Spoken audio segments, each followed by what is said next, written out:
Good morning. Just fixing my microphone here so you guys hear me. Good morning and welcome to the Profit Lab podcast. Woohoo! We always start our day with any of my podcasts. Actually, I start always with a great rock music. So last Thursday on the other podcast, Maurice Gabriel CPA, I got to play a little bit of Motley Crue. So that was very cool. It was very exciting. So anyway, hello guys. I am your host, Marie Torossian. I'm a CFO, an auditor, a certified public accountant, and a chartered global management accountant. I serve the entrepreneurs and the business owners through my CPA firm, Maurice Gabriel CPA, and my management consulting company, The Profit Lab. So the Profit Lab podcast serves to expand our mission to empower entrepreneurs by bringing their stories to the masses. We are thrilled to tell your story to inspire, empower, and uplift other entrepreneurs. So please go ahead and check out our website, theprofitlab.biz/podcast, so you can listen to the podcast on the go. So just a quick summary of what we've done so far. We launched the Profit Lab podcast on August 2nd when I spoke about my entrepreneurial journey, and I shared some valuable takeaways from the challenges that I faced. So since then, we've been bringing different entrepreneurs. So I want to make sure you go and check out the past four other episodes that happened. Where we had Hong Kong Enterprises, we had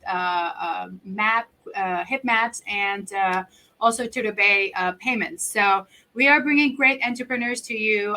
And if you want to be on the show, if you're an entrepreneur, you want to be on the show, make sure to send us an email to support@theprofitlab.biz. Today, August 30th, is our 5th episode. And we are live as usual on Facebook at the Profit Lab Biz, on LinkedIn, Marie Torossian CPA, CGMA, and on YouTube channel, Marie Torossian CPA.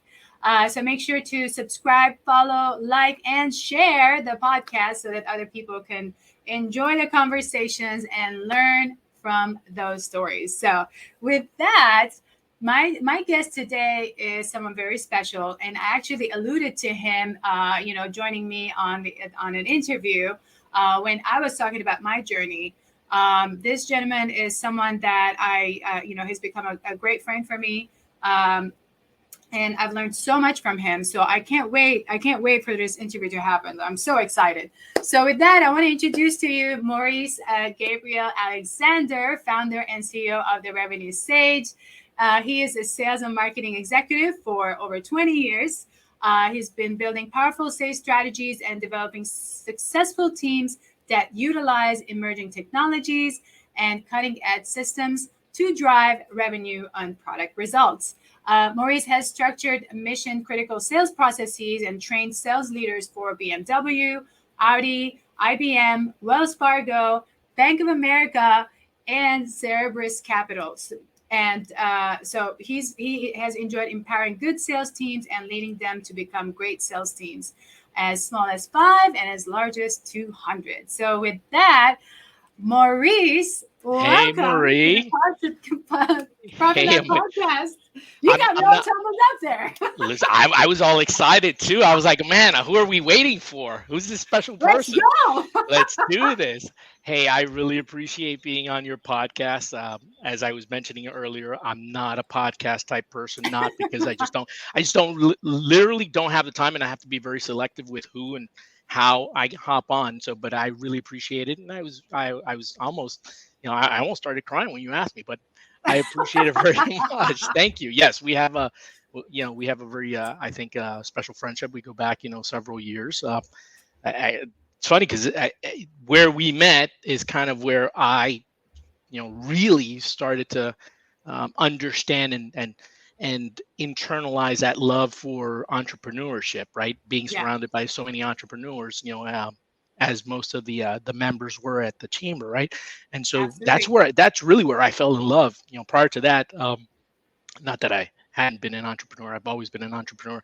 I think entrepreneurship, in my opinion, starts with you internally, right? And what I mean by that is one of the things I constantly harp on with all my business development folks or anyone, whether I'm coaching or mentoring, leaders like yourself, at the end of the day, one of the things I say is, it's not about the company. It's not about what it says on the sign on top. It's not about any of those things. It's about two things. One, the client, value that you're providing to the client, Sure. and Yeah. two, your internal brand, meaning in my case, it's Mo Inc., right?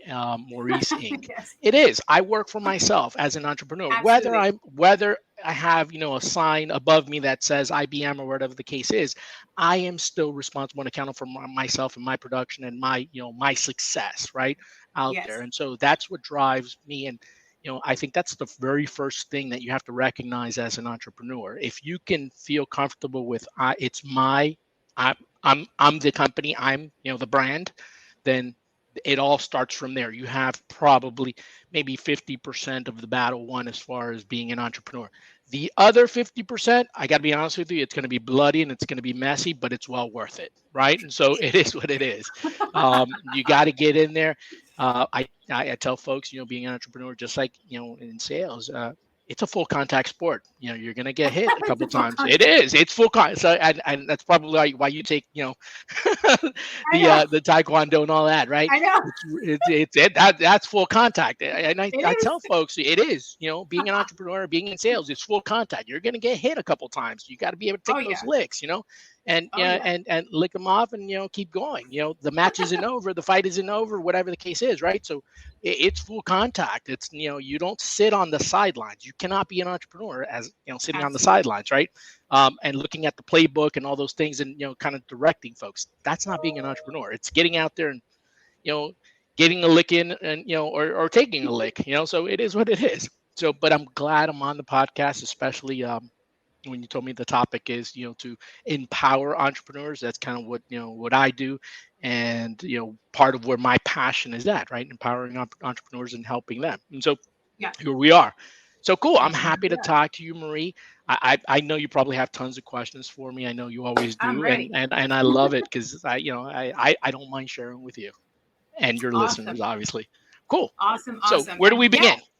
we begin with getting to know you, Maurice, the person, the Oh, values, all of shoot. that. Well, I appreciate that. So as I kind of walk through, I started, maybe that might be the most sensible place. I'm going to date myself a little bit here, but about 22, 23 years ago. And I wasn't supposed to be in sales.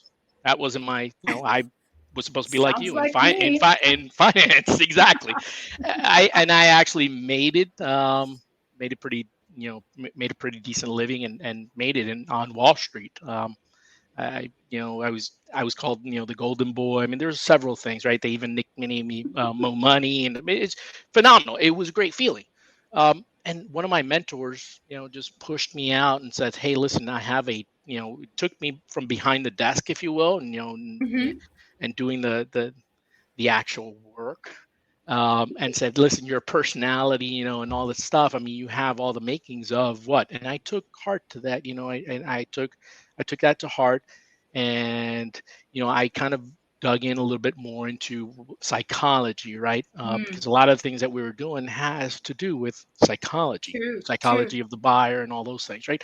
And not just psychology of the buyer, but also like how to motivate teams and how to keep them, Yes. sustainable and growing with, Absolutely. and a lot of folks don't understand this, but growing too much is bad too, right? And growing too little, you're dying. So it's a combination. So being able to motivate them and get that right push, so you don't tilt over one way or the other. And so Right. again, I didn't fall in love with psychology. I fell in love with how it helps me relate to folks. That was Hmm. such a long time ago. I probably remember very little things, and that's not true because I use a lot of You those use them. techniques I and was I gonna use them say. all the time. They just become second nature, right? Some of So the I don't. questions you ask me is like, that sounds psychology.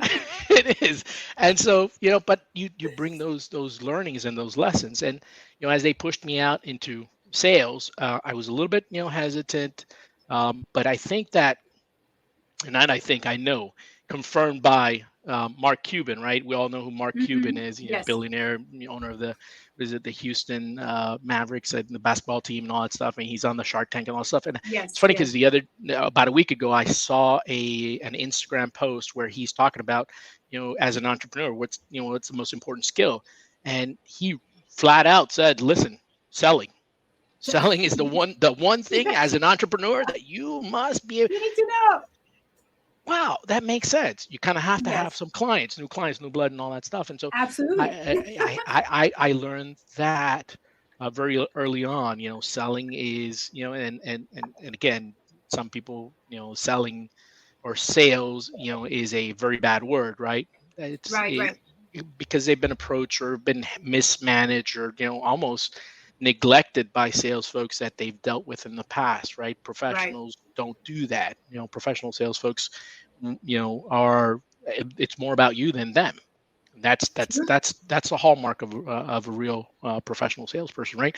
And so I took on that challenge, and I've again excelled and managed with many teams. I've built teams across the world, not just across the country, for many companies, and it very successful. Loved life, but it wasn't until I ended up at the chain. I tell this story a lot. I Yes. do, and because that moment in time, roughly about 5 years ago, changed Yes. my life. Right, I didn't start out as an entrepreneur then. I had some of the nebulous concepts, right? Right. These, need the sales, got to have my dad was an entrepreneur. He was, a general contractor, and his dream was to pass on the company. I didn't want to, right? I didn't want to be, I didn't want to be known as, the guy who, took on his dad's company, and not that it was a bad thing. I just, that wasn't my flavor. I wanted to do my thing, and Sure. blaze my own trail. And so I did that. But I've learned a lot, and I took a lot of the lessons now going backwards in time. A lot of those lessons that my father taught me, my dad, he taught me a lot of great lessons being an Yes. entrepreneur, and I was able to apply a lot of those lessons throughout, my career. But it wasn't until I got to the team where I saw, oh my God, there's a whole world of small, medium-sized businesses out here, and they're all needing help, Absolutely. all kinds of help. And I started to dive in. We rebuilt a lot of the packaging packages for their product offerings, how we were going to help these small businesses out in the community. And it, as we kept having more conversations, more and more conversations with members and even non-members, we started to dig in, what are the real needs? And I have a feeling that I've, with a couple of my partners and folks like yourself, that we've been able to pinpoint, Right. 5 or 6 of those places where it's like, oh, this is a game changer, right? These are Yes. game changing small things, but it gets you to the next level. And a lot of times that's where entrepreneurs, fall down or lose a little bit of that faith, and or keeps them up at night, where they think, wow, am I really doing the right thing? Like, am I doing it? How am I supposed to? Because there's no manual for entrepreneurship, right? There isn't. Yeah. There isn't. There, There there's isn't. there's a lot of folks that are coaches, mentors, and they're all great. You have to have someone. You know, it's better to have Absolutely. someone, None. right, than not have anyone at all, right? And at Right. very minimum, that person can keep you accountable. And so Yes. I learned a lot, and that's where my love for entrepreneurship really, really took off. To the point where, again, almost at the onset, right before COVID, my mom got very sick, and I had to take a leave, and within that Yes. leave, I just figured, maybe I can help entrepreneurs in a different way, using my skill set, right? My skill set in marketing and Yes. sales. And so that's kind of what I've been doing over the last, 3 years. It's been an interesting ride. I've had, a lot of ups and downs, and we've even developed a software that's come out of it. I mean, just again, exploring things, right? Is being very Yeah. innovative with the idea that whatever I produce or whatever I can put out there is going to help other entrepreneurs. And so that's where we are Yes. today. So Yes. that's kind of Absolutely. like that's kind of my story in 5 minutes. Probably took a little And longer, but it is a very long. It's a long story. Again, 25 years. It's a long time, but it is a long time, you yeah. know, But I'm so glad because you said it too. Your mentor, where you were working at the time, Mhm. noticed something in you that, and then helped you kind of develop that other skill. That is like, well, you don't realize you have this skill, but you got. So it's great. I'm so glad that that mentor you had early on in your life, and it's kind of repeatable to actually my guest from last week, which you mentioned the same thing. On my end, I didn't get that mentor other than my dad, who was similar to your dad. He had his own little business. I didn't have that mentor until much, much later on, Like I had someone like you when we met at the chamber, we were like talking, we had so many things like ideas in common, like we were able to work through Sure. the sales and the numbers. I'm like, oh my God, I can't believe this guy can actually understand the budget that I'm putting together. I don't have to fight to teach something, versus maybe you may have thought, I don't know, you can tell me, but like I was very open to learning from you some of the sales things. I was like, wow, I've never realized sales had such specific processes, structure, and I never thought of sales that way because my Absolutely. brain works very strategic, like very structured, and because I use So, a lot of analysis. So yep. I was like so impressed at the time, and I'm so glad we got to meet and work on so many things together. Yeah, so I would say a couple of things from that experience, right? In collaborating with you. For me, on my end, it was also refreshing to be able to talk to a CPA that could put on a different, CPA, CFO, just put on a different hat and think about in terms of, again, sales has certain processes and procedures. It's not just about numbers. It obviously is about the numbers, but how do we get to those How to numbers? get there? There's almost a science behind it too, right? And Yes, so that's the thing that in order to explain that to someone who's boxed in, kind of like a typical CFO, it's a little harder.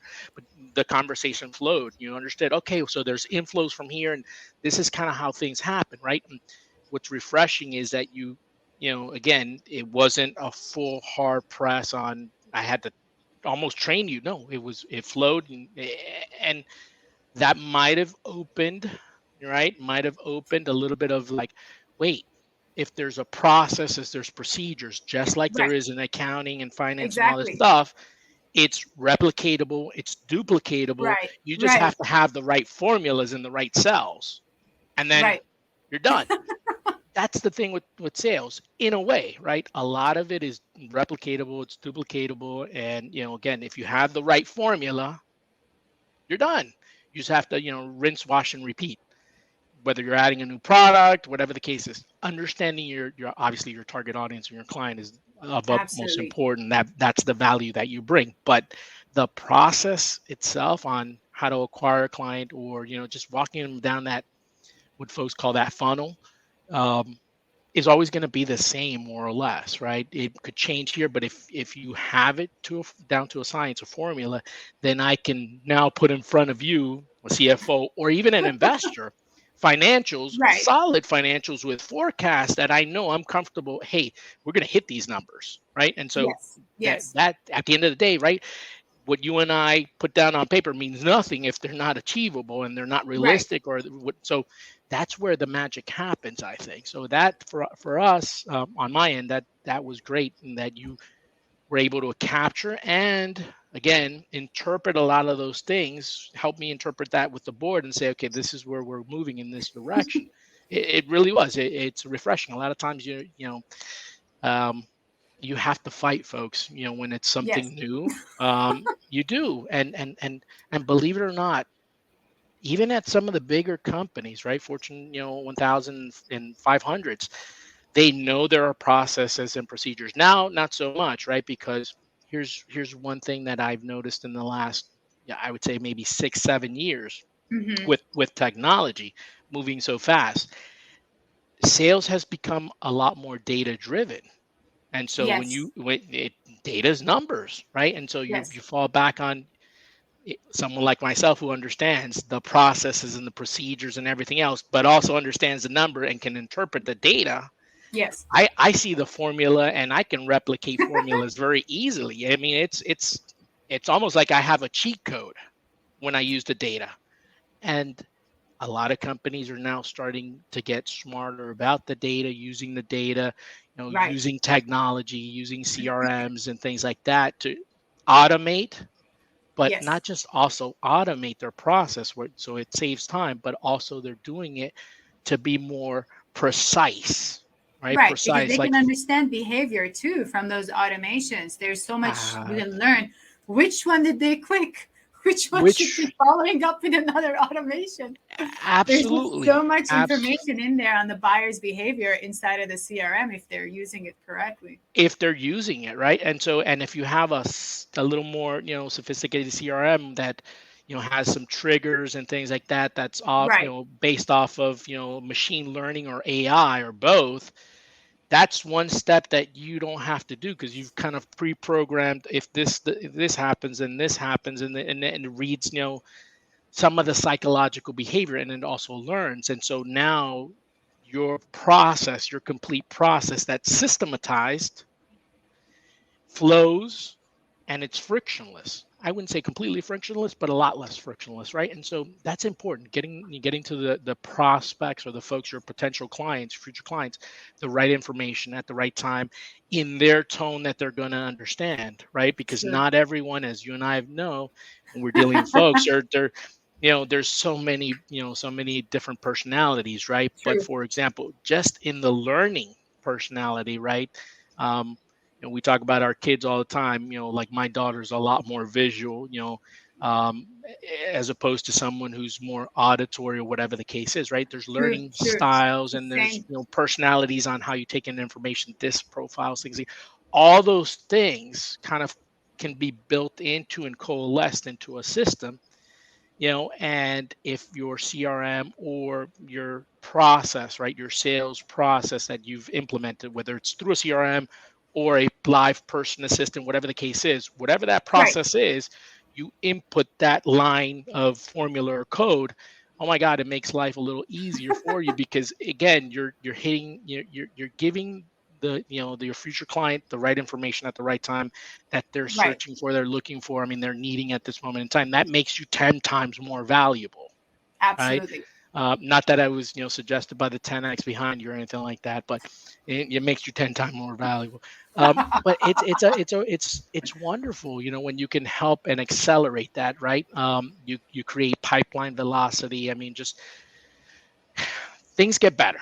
And Yes, that's why I'm so, well, passionate about sales and marketing, right? Because it's kind of like the lifeblood it sure of is. businesses. And I'm also very passionate about it because a lot of the smaller, medium-sized businesses, they don't have the resources that a Fortune 5,000 or a Fortune 1, who's going to come in there? Like, Absolutely. for example, like Yeah. someone like an IBM or an Audi, they have no problems writing me, a check for, six Six figures, right? figures. 6 figures to come in for 2 or 3 months and train some of their new sales managers that are going to be, Yeah. like, again, things like, which is fine, but that's not how the economy's run, right? Right. Audi, BMW, and these big companies, the Fortune 500s, they aren't the only ones in the economy. There are a lot of folks. And then I look back and I say, man, I wish my dad would have had someone, that would have helped him when he first started, when he got to this Yes. country, right? Like Yes. you and I have had Yes. that That's exact. conversation many Yes. times. Yes. Many If there times. were someone out there that would have helped them in that sense, and I've taken a step back also, like, well, there were chambers back then, but back then chambers were different, and they're still limited because a lot of Yes. times, they're quasi governmental, and there's a lot of things, True. right? True. And other They countries are like that. Yes. they Yes. can provide a lot of assistance and a lot of help. But on top of that, you got to be honest, they're not sales and marketing engines. They can't No. build those things, No. right? So you have to go to someone, right, who can build a sales and marketing engine if what you're doing is selling product or services. If you're not selling Absolutely. product or services, you don't need to sell anything, right? But I don't know any businesses that don't sell. I They have just to don't sell have. something. Somebody's got to sell something to somebody. Someone's got to hand over some money or cash or credit, whatever the case Yeah. is, right? In order to keep that going. And it's 44. It's between 41 and 44%, which, by the way, has eroded in the last 10 years. The amount of small businesses and entrepreneurs that are out there, right? And that number can vary. That Right. number varies depending on the city, the metro, right? We happen to be in the South Florida, which is a Yes. large metro. That Yes. number's probably, smaller or larger, right? If you move into like a Madison, Wisconsin, for example, or a smaller MSA, or, that number of small businesses might be a lot higher Higher. percentage Right. wise, because you don't have a lot of Fortune 5,000 or even, larger corporations with over, 500 or 600 employees until that small business number increases. They need True. help. So for some, for a city like Madison, Wisconsin, I'm using that. I don't, I've never Exactly. even been there. I haven't. I mean, the name It doesn't just call came my to attention. mind. It just came to mind. Madison, Wisconsin, whatever. Who knows? I thought of it as a small city. You know, those small businesses are critical to the economy of that Absolutely. that city, right? And so more so than it is in in a larger MSA in New York, right? My small dry cleaner may not take down the economy in New York City or Manhattan, but my small dry cleaner may be the only dry cleaner in Madison, Wisconsin, or or the Yeah. outskirts, right? So it makes a difference where you're at as well. And Yeah. so I wish someone would have helped my dad with a Hmm. lot of those things. He did well, but he could have done so much more in a shorter period of time. And I think you and I had that conversation once upon a time when after about it was like close to 3 years already being on your own and all that stuff. And Yes. you went through your pains and challenges of what it took to get you to where you're at today. And I mean, at one point I'm it's very pivotal, and you and I have had this conversation where I asked you, Marie, I gotta ask, because I'm just blown away, how much time, effort, and money, if we had to ball this all up, did it Yes. take to get you to where you're at today? And I think it was like somewhere in the ballpark of like 200,000 is what, when you did Yes. the math. Yeah. And my next question is, would that, like, if someone would have came with a package solution for you to get you, and not 100,000, not 200,000, Right. if they would have said, hey, look, it's X amount of dollars, would that have gotten you faster to where you're at today? And your answer was like, oh, hell yes. It wasn't hell yes, but it was like something like you were jumping up and down, Yes. like it would have been, because that would have saved you a lot of time. Absolutely. You maybe not so much money, right? Because Yeah. my opinion is, again, sales and marketing, if you're watching the dollars properly and you're getting a good ROI and you know where you're at, Yes. it's not an expense. It's not. It's an investment in your company It and your truly is. growth.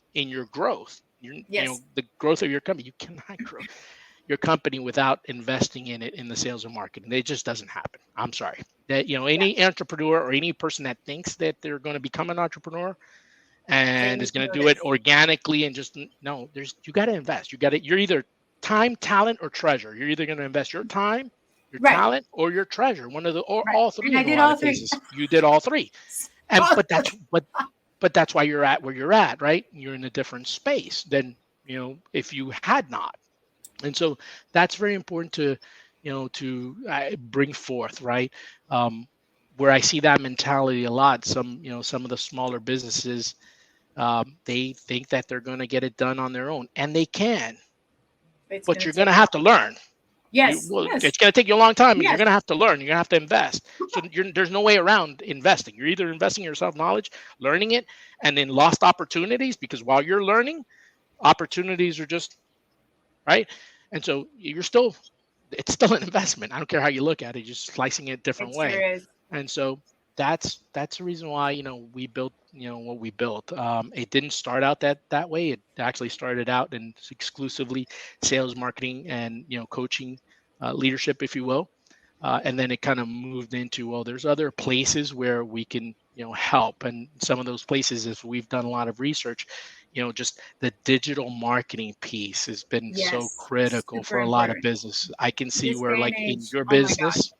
absolutely. I mean, if you don't have it, you don't have a digital Don't footprint. exist.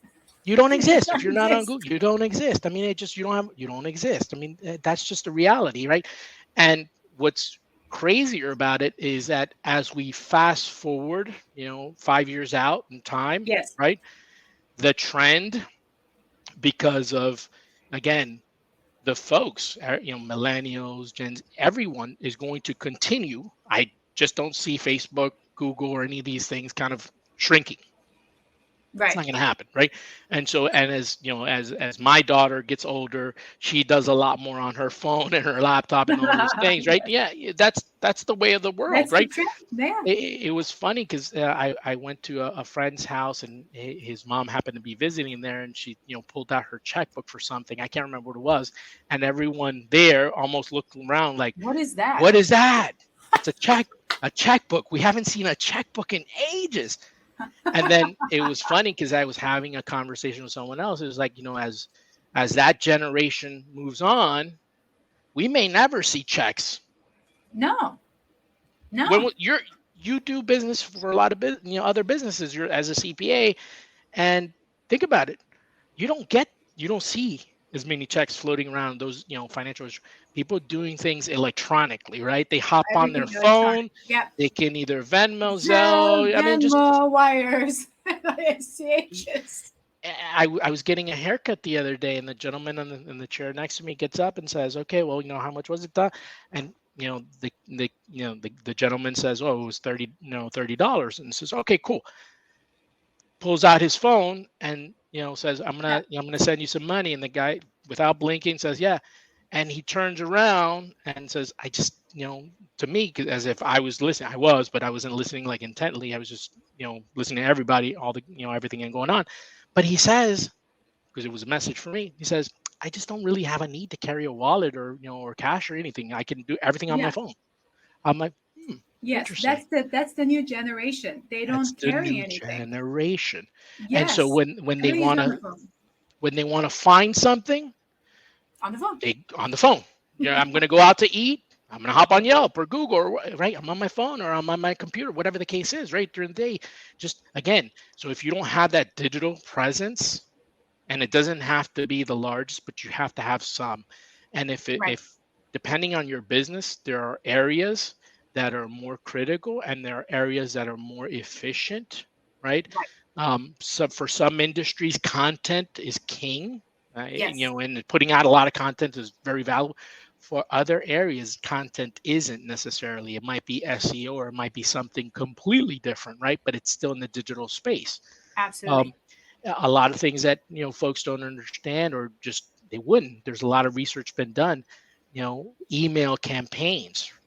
I went back with a Fortune, one of these Fortune 500s, and they very specifically said, "Hey, let's look at the whole process." And they had an awesome process already, but I was able to point out one area where they weren't, utilizing all the resources and in capturing all the revenue, and it was email campaigns. They had run 2 email campaigns in the previous year, and percentage wise, the ROI was larger in that bucket than all the other buckets, all the other things that they had done. And I was like, They should be focusing there. hello, boom, the ROI is sick here. Why are we not why are we not doing more of I this? know. Oh, we're Every not that email I check the percentages. we're, Which ones are opening up? What percentage? What are the clicks? Where are and they they're going? yes, and they were Fortune Gotta 500, check and everything. so they realized, okay, we need to bring in someone for specifically to analyze the data, Right. because again, they have Fortune 500, their databases are ridiculous, right? Right. They Right. need Right. Of someone course. very specifically for that. Sure. That may not Sure. be the case for you, and it may not be the Right. case for John Doe down the block who has either a restaurant or some other type Right. of business Right. or a Could law be firm, something right? small. Yeah. Yeah. Completely different, right? And so I think the other thing that I learned with my time there at the chamber, which was critical as well as far as like small businesses and applying some of these things, is I realized, and I was baffled. That's the word, baffled. I mean, just I jaw dropping. Companies that are already in the 3, 4, $5 million range generating. They're not huge. 5 or 6 employees, but they're generating. Um, have no marketing strategy, no marketing campaign, none. Nope. And I'm okay. So It is. I'm not even gonna ask how you guys, what, like, is there Got a there. sales process or what? No, nothing. And I'm like, so this is just basically because God loves you. I Yeah. literally You just caught got myself there and you're saying gonna that. be stuck there. I literally said this to someone. I was like, so you've gotten here because God really loves you, because you have no plan.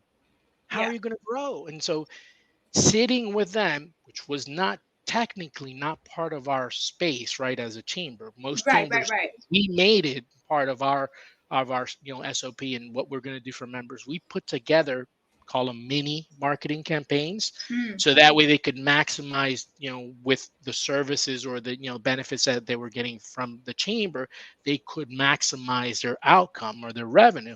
And so we would tie in pieces of marketing campaigns there, or components, if you will. You got to go to these networking events. These are going to be important for you to be at because these are the type of people you want. Just Right. laid it Right. out for them, Kind of right? give them a And, guide, a little guide uh, to kind of follow. And that made all the difference in the world, because then at that point they were able to see, which is something extremely important for entrepreneurs and business owners. Where's my ROI? Right. In a Right membership. in a membership, which is very Woo. difficult to find. Right, that Yes. was the eternal battle. How I, do I prove? How do I yes. prove ROI with a membership? And so Yes. part of that was tying it back to, look, we have some metrics, we have some Right. some goals, we have a strategy that we're going to put in place. And when they would come back and say, well, have we put together, have we put in place or put in action some of this strategy that we've put? Yes. Okay, cool. What else do we need to do? Or no. So if we don't work So, the yeah, plan isn't going to work exactly. for you, type of thing, right? And so Right, right, right. again, it's like anything else in all of business. You got to get in there and do it, right? So Yeah. if I were going to say, hey, look, the things that I've learned throughout my process, I would say that I hiring right. Um, Hiring right from the right space, right? My Hmm. space, I have to hire folks that are like me. What do I mean? I'm looking for people that are PhDs. Literally, I'm looking for people who have PhDs, and I think my partner is actually in the process of trying to copyright or coin that, but folks that are passionate. Passionate. Yep. Folks that are hungry. Yep. And folks that are Hungry. hungry. They have to be hungry. If they're not hungry, Yes. they're and especially in sales and marketing, right? And more so Oh, yeah. sales than anything else, right? But hungry, right? And people that are absolutely determined or disciplined. And I prefer use the word discipline. Discipline. Yes. And I'll tell you why, because that's another area where if someone isn't disciplined, like, look, I used to go to the gym, and I was just prodded today to go to the gym again. And I just don't have the time. But we've all had moments where we've needed to do something or wanted to do something, um, but it's just not, we don't feel it. Our attitude isn't there, right? But if you're disciplined enough, you're going to go through the motions, you're going to run the plays, you're going to make the calls, you're going to send out, you're going to do what you need to do. That discipline is what gets you out of bed in the morning, Marie. It's what gets you, Yes. even though, like you're having challenges with whatever is coming, Yep. in your way. It's that discipline that's going to get you to sit there and, hop on the phone and talk to your clients and coach them, mentor, and do everything you need to do. It's that discipline. The passion and the hunger obviously come into play, but that discipline is what really ties it together. So Yeah. I hire folks and I look folks to be on my team. I use the word hire very loosely, but to be part of my team, right? Yes. Because when I Yes. work with an entrepreneur, I look at it as, I'm He's on bringing my you team. on board to my team. We're going to work and we're going to collaborate. And if Yeah. you as an entrepreneur aren't, you're not PhD material, the results are going to be I'm serious. The results aren't going to be True. there. Where No, you're it's not, true. you're not going to follow through. And it doesn't matter what I lay out. It's not going to work for you because you're not going to follow through. And so I look for folks that are PhD material. They're passionate, hungry, and disciplined about their business. That's very Yeah. important to me, right? Whether they're working with me internally in my team or externally, we're collaborating, like with you, for example. If you Hmm. weren't passionate, if you weren't hungry, or you weren't disciplined, can't work with you. It's Yeah. not my thing. Yeah. We would So not have been able to collaborate on so many things that we've worked, together absolutely, outside of the absolutely. chamber the past 2 years. And I wanted to make sure to read out the your company website so our listeners that didn't get to see the banner go by can actually check it out. So make sure, guys, to check out the website, therevenuesage.com. Therevenuesage.com. That way you can, kind of look at what Maurice is working on. And there's a lot more other things that he hasn't gotten to release and launch yet, but it's in the works. But so far, at least you can go and check out the revenuesage.com on the work that he's doing. And also, if you would like to get a consultation with him, he does offer a 15-minute consultation for absolutely complimentary. Just email him, Maurice at therevenuesage.com. That's Maurice at therevenuesage.com.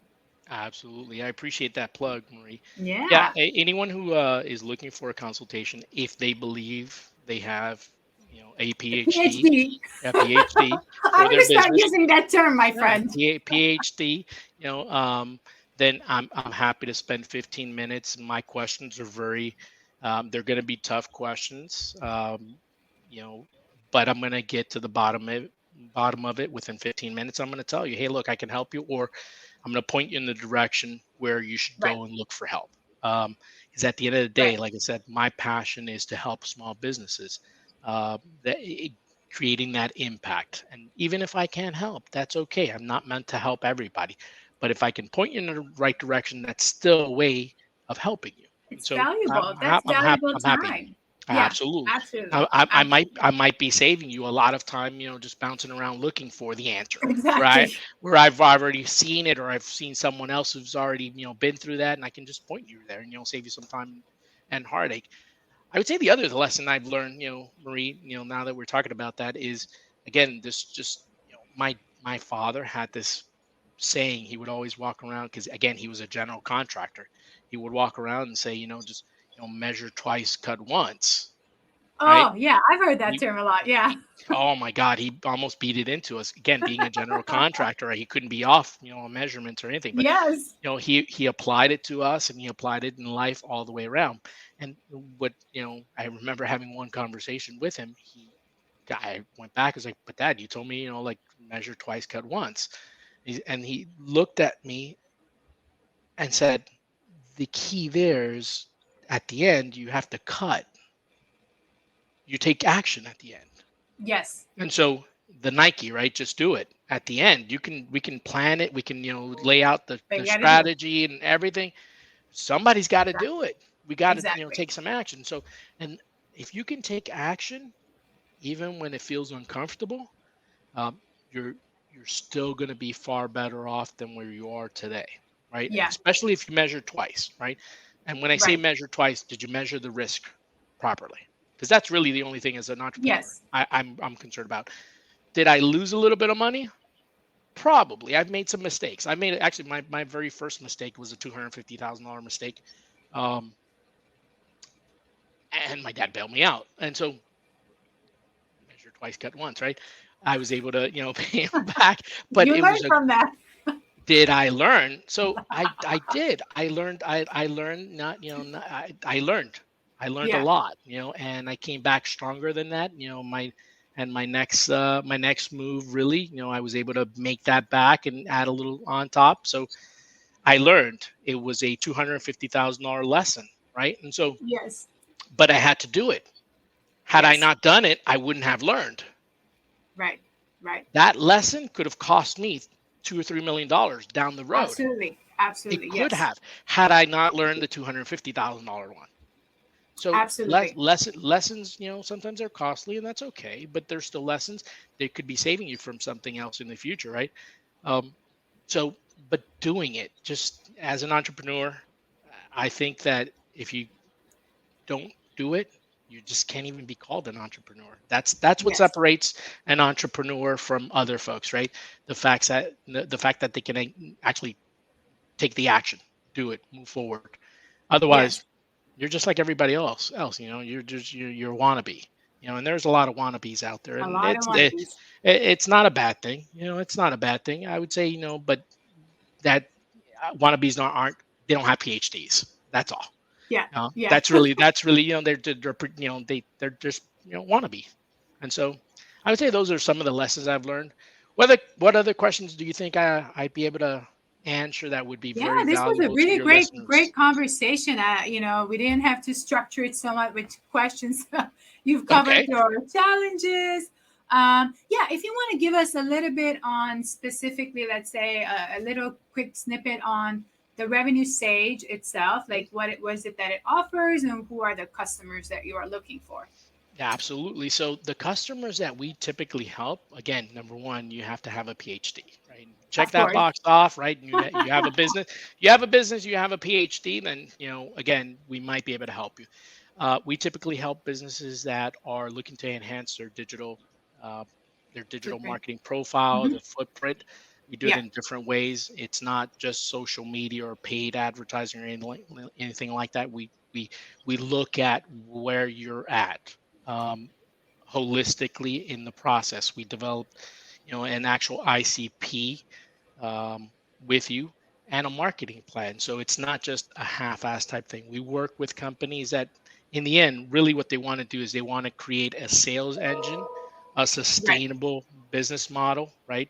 That we work with companies that need more sales in general, or Yes. would like to optimize their sales, meaning they have tons of leads, but their sales team isn't really Yes. closing on them. Something's We missing. help Yeah. something's missing. We help them optimize that. So we again we work with a lot of different companies,